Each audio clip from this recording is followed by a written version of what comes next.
नमस्कार। आप सबका बहुत बहुत स्वागत और आप देख रहे हैं शून्य से 100 तक। दोस्तों, हमारी चर्चा चल रही है विक्रम बेताल की कहानियाँ। पिछले एपिसोड्स में आपने जाना विक्रम बेताल की मुलाकात कैसे हुई और उनकी पृष्ठभूमि के बारे में भी हमने आपको बताया। 2 एपिसोड्स हम ऑलरेडी आपको बता चुके हैं। आज के एपिसोड्स में हम उनकी अगली कहानियों पर चर्चा करेंगे और आपको बताएंगे कि उन कहानियों के माध्यम से आप क्या सीख सकते हैं। और विश्वास कीजिए कि ये कहानियाँ आपकी ज़िंदगी बदलने में काफ़ी मदद कर सकती हैं। तो चलिए बिना किसी देर की चर्चा की शुरुआत करते हैं। तो आज की जो हमारी तीसरी कहानी है वो कहानी का नाम है पुण्य किसका।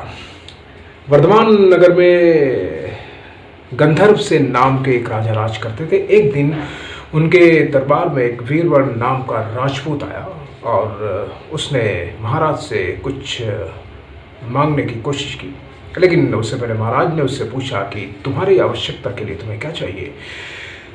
तो वीरवर ने कहा कि मुझे 1 सहस्त्र तोले सोना चाहिए। ये सुनकर दरबार में बैठे सभी लोग बड़े अचरज में पड़ गए और सोचने लगे कि 1 सहस्त्र तोले सोना ये क्या करेगा।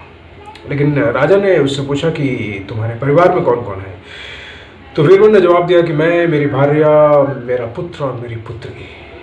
तो राजा को यह सुनकर और भी आश्चर्य हुआ कि इसके घर में सिर्फ 4 लोग हैं और ये 1 सहस्त्र तोले सोना लेकर क्या करेगा।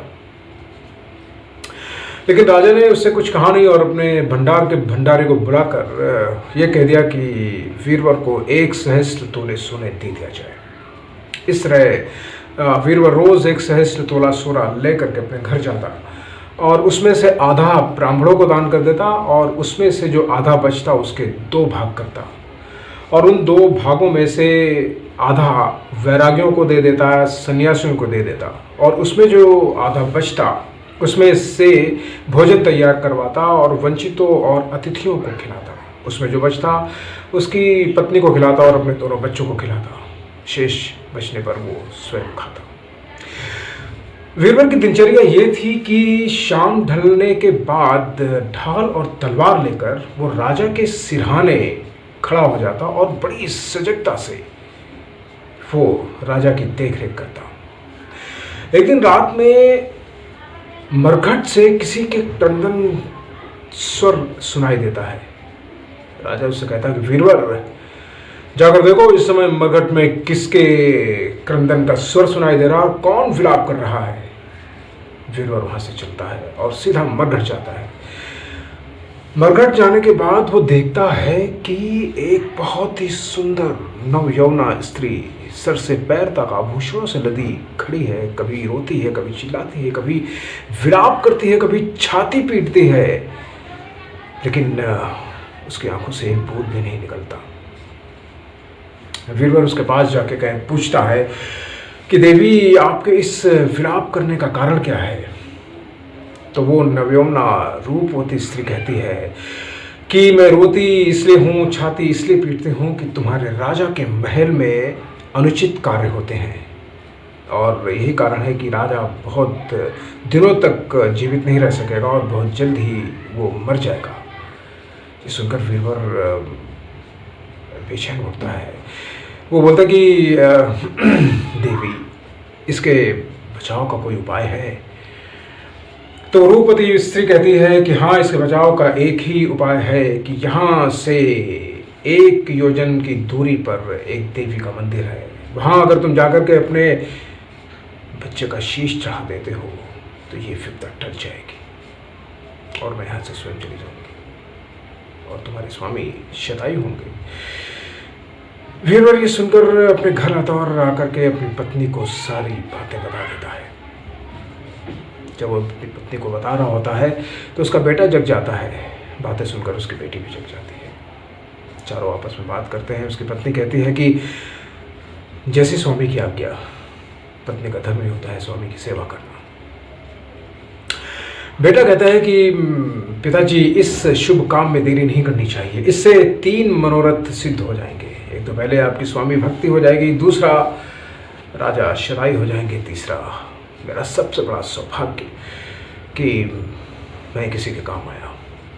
वो चारों लोग देवी माँ के मंदिर में जाते हैं और वहाँ जाकर देवी माँ से वीरवर प्रणाम करता है और कहता है कि हे देवी माँ, मैं अपने पुत्र का शीश आपके चरणों में देना चाहता हूँ, क्योंकि इससे मेरे स्वामी शताई होंगे। और एक खड़ग निकालता और एक ही वार से अपने बेटे का शीश धड़ से अलग कर देता है। ये देखकर उसकी बहन से रहा नहीं जाता, उसने भी उस खड़ग को उठाया और अपना शीश अलग कर लिया। ये देखकर उसकी पत्नी ने सोचा कि जब तो बच्चे ही नहीं रहे तो भी जीकर क्या करेंगे, और उसने भी खड़ग निकाला और अपने शीश को काट डाला। ये देखकर वीरवर विचलित हो गया और जब देखा कि परिवार में जब कोई बचा ही नहीं है तो फिर मैं जीवित रहकर क्या करूंगा, और उसने भी इस खड़ग से अपने शीश को अलग कर लिया। तो वो चारों के चारों मर गए।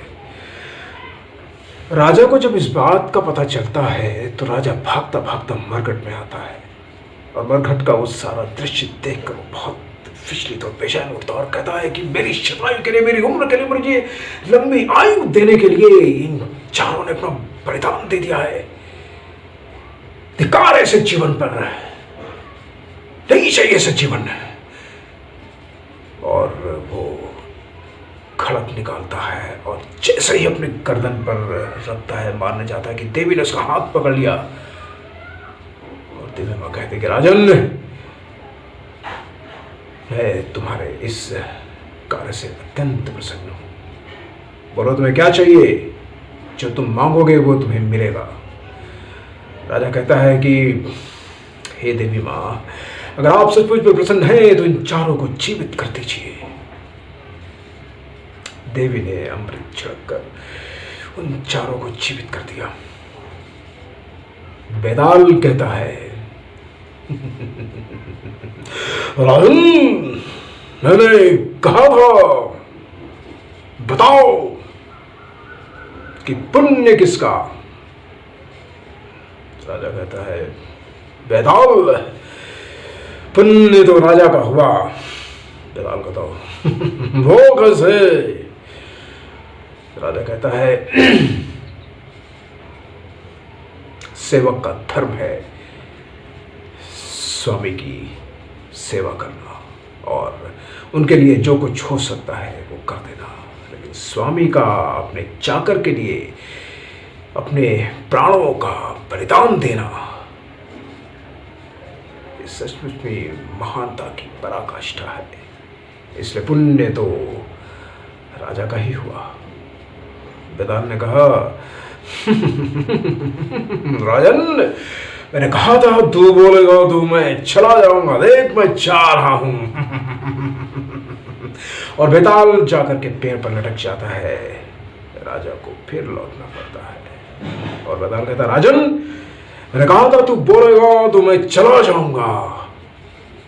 अब तू फिर लेने के लिए आया है तो अब मैं तुझे अगली कहानी सुनाता हूं, चौथी कहानी। लेकिन याद रहे, तू बोलेगा तो मैं चला जाऊंगा।